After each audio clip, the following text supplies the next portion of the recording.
Khalid ibn al-Walid's desert march into Syria in 634 was not supposed to be possible, and that is exactly why it worked. Byzantine commanders had routes covered, towns watched, water sources mapped, and assumptions locked in place. Yet Khalid chose the one line no staff officer would recommend: the empty space. He aimed his army at a corridor where a single miscalculation meant collapse before contact with the enemy. Why would a commander trade predictable movement for near-certain dehydration? What kind of strategic mind turns logistics, normally a restraint, into the weapon that creates surprise? And if this march succeeded, was it proof of genius, or proof that the Byzantines were trapped inside their own logic? In the next sections, we will dissect the hidden mechanics, the internal risks, the enemy's blind spots, and the cost history prefers to forget. This episode is not about how Khalid ibn al-Walid crossed the desert. It is about why that decision existed at all. At that moment in Syria, the strategic problem was brutally simple. Muslim forces were outnumbered, dispersed, and operating at the edge of their logistical depth. Byzantine forces were larger, better supplied, and defending familiar territory. Every conventional approach favored caution, consolidation, and predictable movement. Yet predictability was the trap. The core strategic question of this episode is not how do you move an army through a desert, but how do you break an enemy's operational expectations without fighting them first? Khalid's march was a deliberate attempt to attack the Byzantine command system indirectly, by forcing it to misread reality. This was an unorthodox strategy because it violated a foundational assumption of pre-modern warfare, that logistics define what is possible. Khalid treated logistics not as a boundary, but as a temporary condition to be bent, concentrated, and then spent in one irreversible stroke. If he was wrong, the army would not retreat. It would disappear. And to understand why such a decision could even be considered rational, we need to reconstruct the strategic map that made all other options worse. To understand why Khalid's decision mattered, we have to freeze the map before the march, not after it worked. In early 634, the Syrian theater was not a battlefield waiting to be conquered. It was a system under tension. Multiple forces, multiple objectives, and multiple clocks were running at once. On one side stood the Byzantine Empire, territorially stretched, but institutionally experienced. Syria was not a frontier, it was a mature province networked with roads, garrisons, cities, and supply hubs. Movement followed logic. Water points were known. Routes were expected. Reinforcements moved along arteries that had existed for generations. On the other side were Muslim forces operating in separated columns. They were mobile, motivated, and aggressive, but fragmented. Each column had its own local objectives, its own commander, and its own logistical ceiling. None of them, on their own, could confront a concentrated Byzantine field army. This was not a contest of bravery. It was a contest of coordination under constraint. The Byzantine objective was not to chase every raiding force. It was to prevent convergence. As long as Muslim columns remained separated, they could be fixed, delayed, or defeated in detail. Byzantine command did not need brilliance. It needed time. Time favored the side with roads, depots, and institutional memory. Khalid's problem was not tactical inferiority. It was operational isolation. He commanded a force capable of decisive action, but positioned too far away to matter unless he could arrive where the enemy did not expect him, and arrive intact. That last word is critical. Arriving early but exhausted is failure. Arriving late but intact is failure. Arriving unexpectedly, with cohesion, is the only path that changes the balance. The map offered options. All of them were bad. The conventional routes into Syria were watched. They followed water. They followed towns. They followed assumptions. Byzantine commanders did not need perfect intelligence, they only needed to know where an army had to go. This is the first structural constraint: logistics created predictability. Water sources dictated movement corridors. Those corridors were already inside Byzantine planning. Any force moving along them would be detected, tracked, and met, if not destroyed, then delayed until reinforcements arrived. The second constraint was time. Khalid could not afford a slow approach. Every day spent maneuvering conventionally increased the probability that Byzantine forces would concentrate faster than Muslim forces could unite. The third constraint was morale and cohesion. A long, contested march through defended territory meant constant skirmishing, uncertainty, and attrition. Even without major battles, cohesion would degrade. From a standard operational perspective, the correct answer would be restraint. Hold position. Consolidate locally. Avoid exposure. But restraint was strategically fatal. Because while Khalid waited, the Byzantines were not idle. They were repositioning. They were gathering intelligence. They were preparing to engage Muslim forces separately, not together. The strategic geometry was closing. This is where the desert enters the picture, not as terrain, but as a negative space in Byzantine thinking. The desert between Iraq and Syria was not just harsh. It was operationally invisible. No roads. No cities. No garrisons. No regular water sources. It existed on maps, but not in plans. Byzantine command did not ignore the desert because they were foolish. They ignored it because armies did not go there. Not because it was forbidden, but because it offered nothing. No supplies. No cover. No margin for error. In military systems, what cannot sustain force is treated as non-space. And that assumption shaped everything. The Byzantine defensive posture was built on controlling movement along viable routes. Intelligence collection focused on settlements and roads. Reaction forces were positioned to block corridors that made sense. The desert did not make sense. Which means it was not defended. Which means it was not watched. Which means it did not factor into reaction timing. This is the blind spot Khalid identified. Not a weakness in troops. Not a weakness in leadership. A weakness in expectation. But identifying a blind spot is not the same as exploiting it. Because moving through the desert did not simply bypass Byzantine forces. It bypassed logistics itself. There would be no resupply. No reinforcement. No recovery from error. Once committed, the march would be irreversible. This is where most commanders would stop. Because the cost of failure was absolute.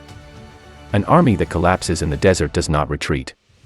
It leaves no survivors to explain what went wrong. It simply vanishes, and with it, the commander's reputation, credibility, and political capital. From a system perspective, this is not just a military risk. It is an organizational suicide move. So why did Khalid even consider it?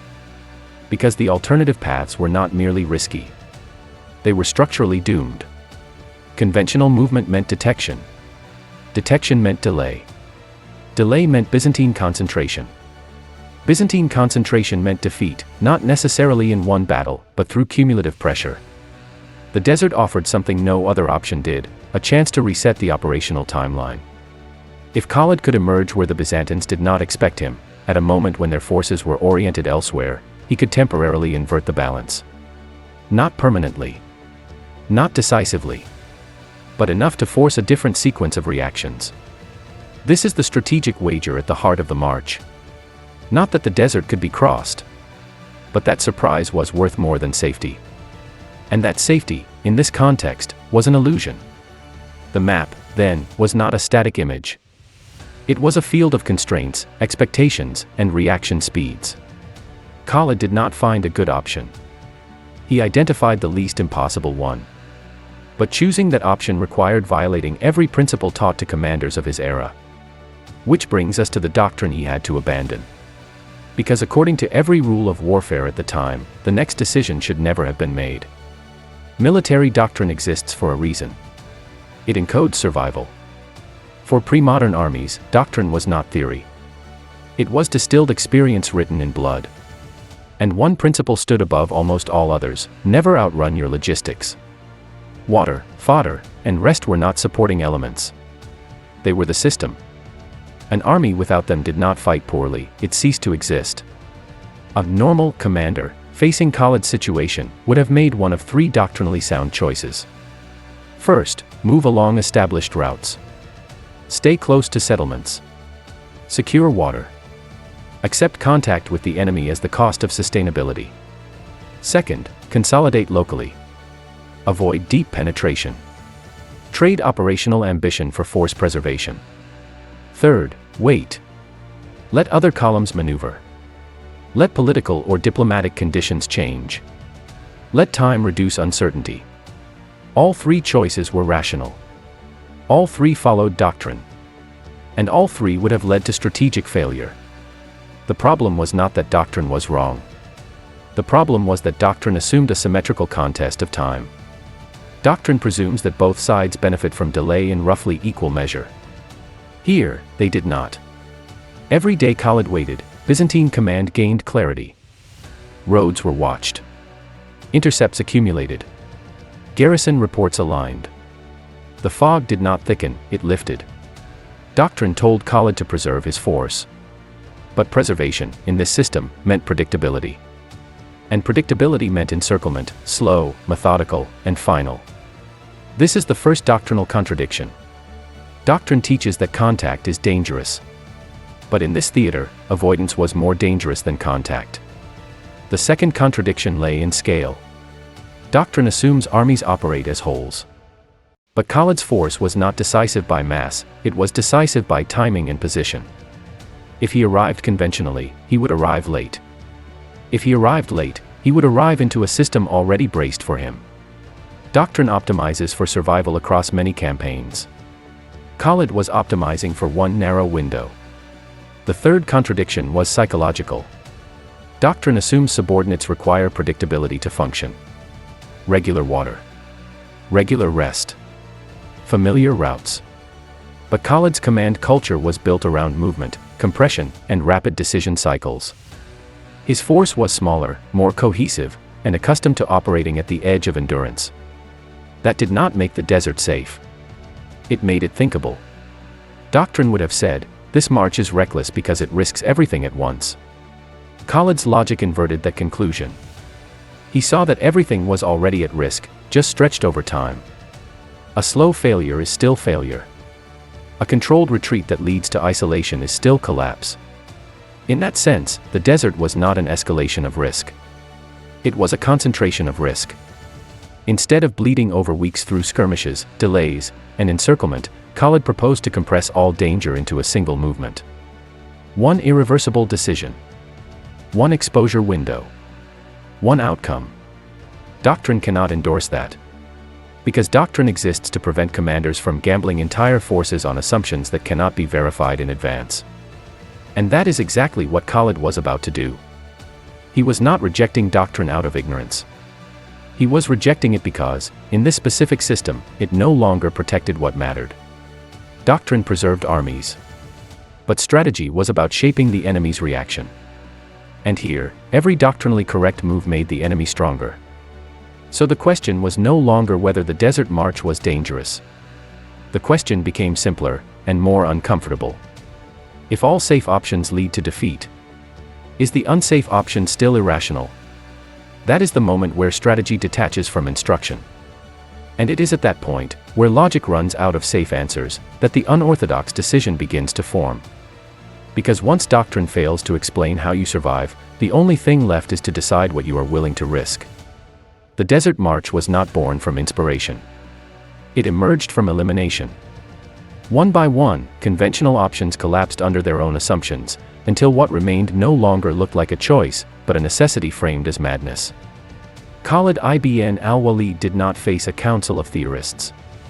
He faced the silence that follows when no safe plan survives scrutiny. The debate was not between good and bad ideas. It was between predictable defeat and unquantifiable risk. At the core of the internal tension was a single question: where could Khalid move that Byzantine command would not immediately account for? Not respond slowly. Not respond inefficiently. Simply not account for it all. Every established route failed that test. The desert did not. That alone was not enough. Many commanders can see the gap. Few are willing to step into it. What turned a forbidden space into a considered option was a set of interlocking assumptions, each fragile on its own, but together forming a narrow logic of survival. The first assumption was operational psychology. Khalid assumed that Byzantine command did not merely lack information about desert movement, it actively dismissed the possibility. This was not ignorance. It was doctrinal certainty. Armies do not go where they cannot live. Therefore, any intelligence suggesting such movement would be filtered out as error or exaggeration. Khalid was not counting on Byzantine blindness. He was counting on their confidence. The second assumption concerned time. The march was not intended to create a permanent advantage. It was designed to buy a brief one. Khalid assumed that if he could appear where Byzantine forces were oriented away, even a short delay in enemy reaction would allow Muslim forces to recombine, reposition, and force engagements on different terms. Surprise did not need to last. It only needed to exist once. The third assumption was internal. Khalid assumed he could impose discipline at the edge of human endurance. Not indefinitely. Not comfortably. But long enough. This assumption was the most dangerous, because it depended on factors that could not be corrected once the march began: morale, obedience, physical resilience, and trust in command. These assumptions did not guarantee success. They only made the gamble coherent. Opposition to the idea would have been rational. A commander proposing to lead his force into terrain without water, without fallback, and without external support is effectively asking his soldiers to accept that failure means death without contact. No battle. No chance to recover honor. Only disappearance. This is why such decisions are rare.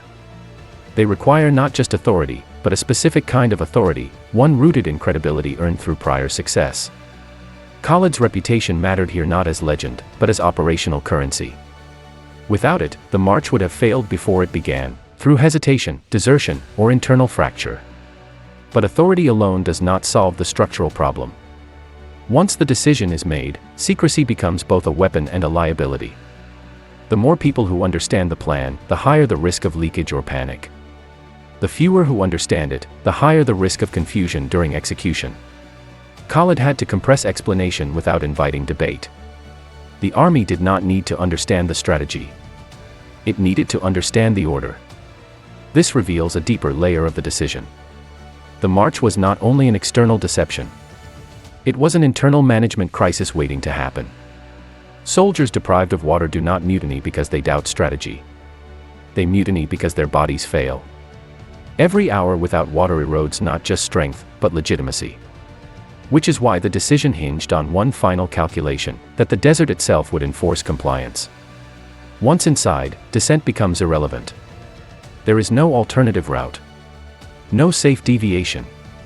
The terrain removes choice. This is where the decision becomes morally and psychologically uncomfortable. Khalid was not just guiding his army through danger. He was locking them into it. In modern terms, this resembles a commitment strategy, creating conditions where retreat is impossible in order to force maximal focus and cohesion. But in a pre-modern army, without modern logistics or communication, the margin for error shrinks to near zero. If the guides were wrong, nothing could correct it. If the water estimates were off, nothing could compensate. If the pace broke down, nothing could restore order. This was not adaptive maneuver. It was a single-thread plan. The target of the decision was not a city or an army. It was the Byzantine command cycle. Khalid was attempting to strike the enemy's understanding of the situation, not their forces. If Byzantine commanders could not explain Khalid's position, they could not coordinate effectively. Forces would be misallocated. Reactions would be delayed. Local commanders would wait for confirmation that never came. In this sense, the Desert March was a blow aimed at cognitive tempo. But to deliver that blow, Khalid had to accept a strategic asymmetry. All risk was borne up front by his own force, while all confusion was imposed downstream on the enemy. There was no gradual exchange. No balancing mechanism. This is why the decision resists easy categorization as genius. It does not scale. It does not generalize. It does not tolerate error. It is a strategy that only exists in a narrow corridor between two certainties: predictable defeat on one side, and irreversible collapse on the other. And once that corridor is entered, execution becomes everything. Because from that point on, the strategy is no longer an idea. It is a physiological countdown. And that is where most plans die. Because deciding to cross the desert was only the first risk. Making it work required turning biology, animals, and exhaustion into a functioning system. Once the march began, strategy stopped being abstract. There were no more debates, no more alternatives, and no more room for reinterpretation. What mattered now was whether a theoretical gamble could survive contact with biology, terrain, and exhaustion. The first transformation was logistical. Khalid's force could not rely on resupply, foraging, or recovery. Everything had to be carried forward, concentrated into a finite window of endurance. Water became the dominant variable, not in aggregate, but in distribution and timing. Too much water early slowed the march and exhausted animals. Too little too soon triggered panic and physical collapse. This was not a question of bravery. It was arithmetic under stress. The solution was brutal and effective. Certain camels were overloaded with water, their mouths bound to prevent premature consumption. They were not transport animals in the normal sense. They were living reservoirs. This created a moving buffer of survival, but it also created dependency. Lose those animals, and the system failed instantly. There was no redundancy. Execution now depended on pace. Move too fast and animals collapsed. Move too slowly and water consumption outpaced distance covered. Khalid had to impose a rhythm that balanced dehydration against fatigue, while maintaining cohesion in an environment that punished any deviation. Soldiers could not spread out. They could not improvise. Every step out of formation increased the risk of death. This is where many romanticized accounts stop. But the real danger was not thirst alone. It was disorder. Exhaustion degrades obedience. Heat dissolves hierarchy. In most campaigns, commanders manage morale with victories, rest, or rotation. None of those existed here. Authority had to be maintained through clarity and inevitability. Orders were not persuasive. They were final. At least once during the march, according to later accounts, the force approached the edge of collapse. Water points were missed or reached later than planned. Animals weakened. The margin was measured in hours, not days. These were not dramatic crises with visible turning points. They were silent failures narrowly avoided. This is the first micro-twist that matters. Success depended not on a single heroic act, but on nothing going wrong at all. No ambush. No navigation error. No unexpected weather shift. No widespread injury. Each of these, on its own, would have been manageable in a normal campaign. Here, any one of them was terminal. The second micro-twist lies in what Khalid did not do. He did not engage. He did not probe. He did not adapt mid-course. Adaptation requires slack. This march had none. The plan could not be optimized once underway. It could only be completed or abandoned. And abandonment was functionally impossible. This reveals the true nature of the execution phase. It was not maneuver warfare. It was systems management under irreversible commitment. Khalid was no longer shaping the environment. He was racing a clock defined by dehydration, animal endurance, and human physiology. Every commander faces friction. Most respond by adjusting plans. Khalid had accepted that adjustment was not an option. That acceptance was the hidden cost of surprise. When the force finally emerged from the desert, it did so intact enough to fight. That fact alone is often treated as proof of genius. But from a strategic perspective, it proves something narrower and more unsettling. The plan did not require brilliance in execution. It required the absence of failure. And that distinction matters. Because a strategy that works only if nothing goes wrong is not robust. It is brittle. It delivers disproportionate payoff, but only once. It cannot absorb friction. It cannot forgive error. It demands perfect discipline in imperfect conditions. Which raises the next question. If the march itself nearly consumed the entire margin of survival, what happened when the enemy finally had to respond? Because the true test of the strategy was never the desert. It was the moment Byzantine command realized Khalid was already behind them. Byzantine commanders did not initially react to Khalid's movement because, from their perspective, there was nothing to react to. No reports arrived from the desert. No scouts reported mass movement along viable routes. No garrisons raised alarms. The system interpreted silence as stability. This was not negligence. It was pattern recognition doing exactly what it had been designed to do. Byzantine operational thinking was built around routes that sustained armies. Intelligence collection, defensive depth, and reaction forces were aligned to those corridors. When nothing appeared there, the logical conclusion was that Khalid remained where he had been last observed, or that he was still maneuvering within predictable bounds. The first signals that something was wrong did not arrive as clear warnings. They arrived as anomalies. Delayed reports. Conflicting sightings. Units encountering pressure in places that did not fit the operational picture. None of these, on their own, justified a full reorientation. Large military systems are conservative by design. They do not pivot on uncertainty. This is where the strategy's real payoff began to materialize. Khalid was not trying to hide forever. He was trying to appear at a moment when Byzantine command could not immediately explain his presence. That gap between detection and explanation is where paralysis forms. Byzantine reaction was slow not because commanders were incompetent, but because their decision cycle required confirmation. Forces were dispersed to cover multiple contingencies. Recalling and concentrating them took time. Time Khalid had purchased with dehydration.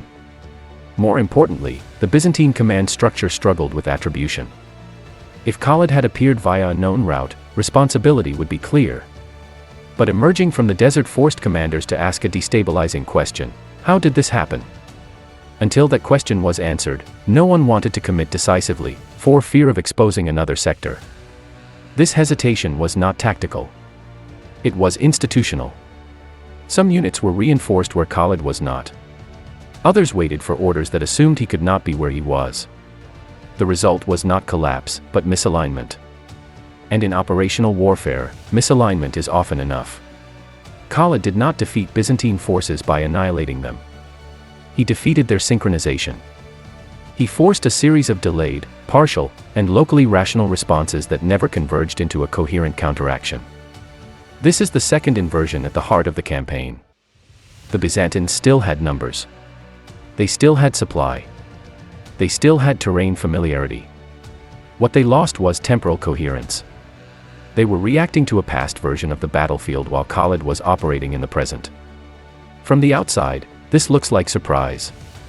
From the inside, it feels like confusion without cause. And that confusion carried a cost. Units moved unnecessarily. Supplies were redirected late. Opportunities to fix and isolate Khalid's force evaporated not through negligence, but through procedural delay. This is why the Desert March cannot be understood as a trick. It was an attack on the enemy's decision latency. Khalid created a situation where Byzantine command always knew too little, too late, and with too many competing explanations. But this advantage was temporary. Once the shock wore off, once reports aligned, once commanders accepted that the impossible had occurred, the asymmetry would close. The Byzantines would adapt. They always did. Which means the final measure of the strategy is not whether it surprised the enemy, but what it achieved before that surprise expired. And that requires confronting the most uncomfortable part of the story, the outcome, and the price paid to reach it. The immediate outcome of Khalid's Desert March was not a single decisive battle. It was something more subtle and more durable, a reconfiguration of the Syrian theater. By arriving where Byzantine command did not expect him, Khalid enabled Muslim forces to operate as a coordinated system rather than isolated columns. The operational initiative shifted. Engagements that followed were no longer imposed unilaterally by Byzantine planning, but contested under conditions Khalid had helped create. This is often described as success. And at the operational level, it was. The march achieved its intended effect: surprise, convergence, and disruption. But stopping the analysis there would be misleading, because it hides the asymmetry between outcome and cost. The first cost was human.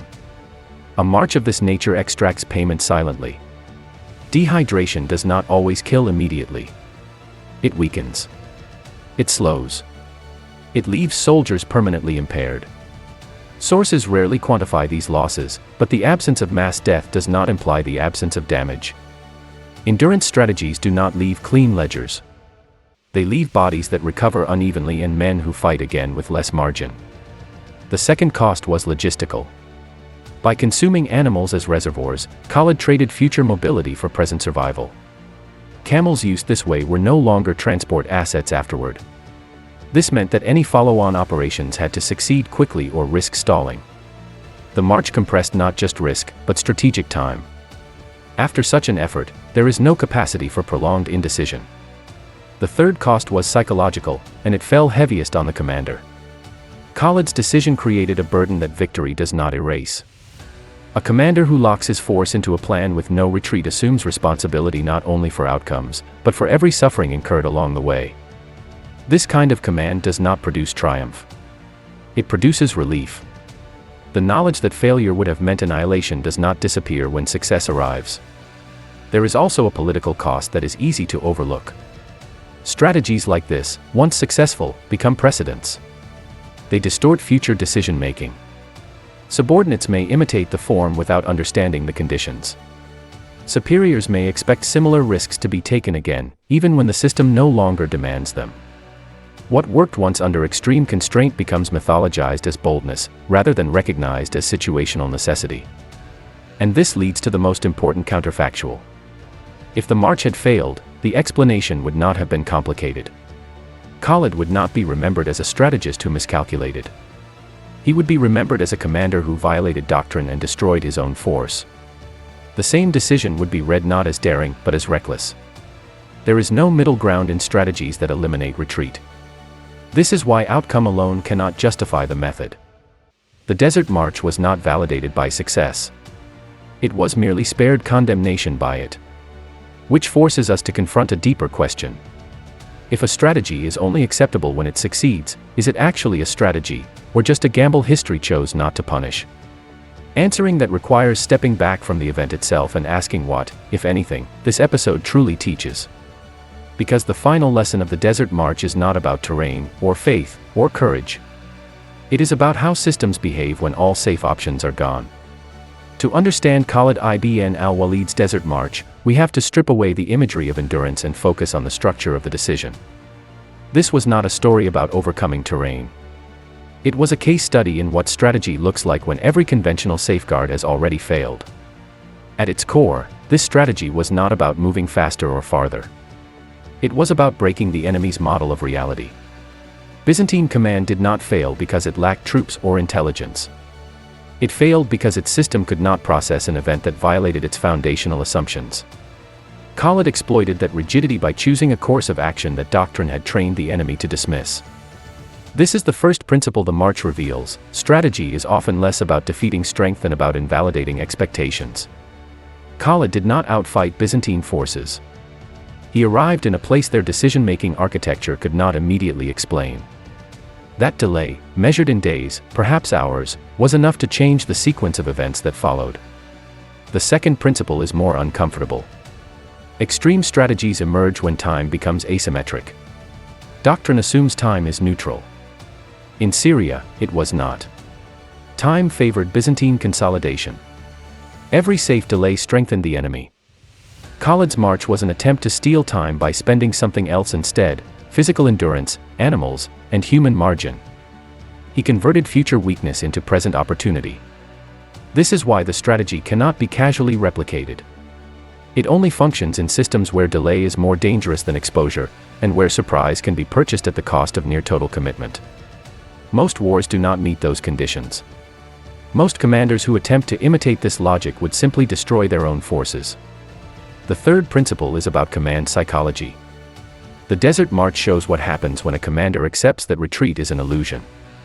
Khalid did not remove the option to withdraw out of bravado. He removed it because, in his strategic calculus, retreat already led to defeat, just more slowly. The march compressed consequences into a single irreversible action. This is not heroic. It is clinical. And it reveals a darker truth about unorthodox strategy: it often works by front-loading suffering. The cost is paid before the benefit appears. If the benefit does not materialize, the cost remains, uncompensated. So what was this strategy really about? It was not about faith overpowering empire. It was not about desert mastery. It was not even about Khalid as an individual. It was about recognizing when a system has no safe moves left, and choosing the one move that forces the opponent to think last. That is why the march still unsettles military historians. It sits at the boundary between strategy and gamble, between rational calculation and catastrophic risk. Its success tempts admiration. Its structure demands caution. Because the most dangerous lesson to draw from this episode is that boldness wins wars. The real lesson is harsher. Sometimes, the only winning move is one that should not exist at all. Khalid ibn al-Walid's Desert March survives in history not because it was repeatable, but because it was terminally specific.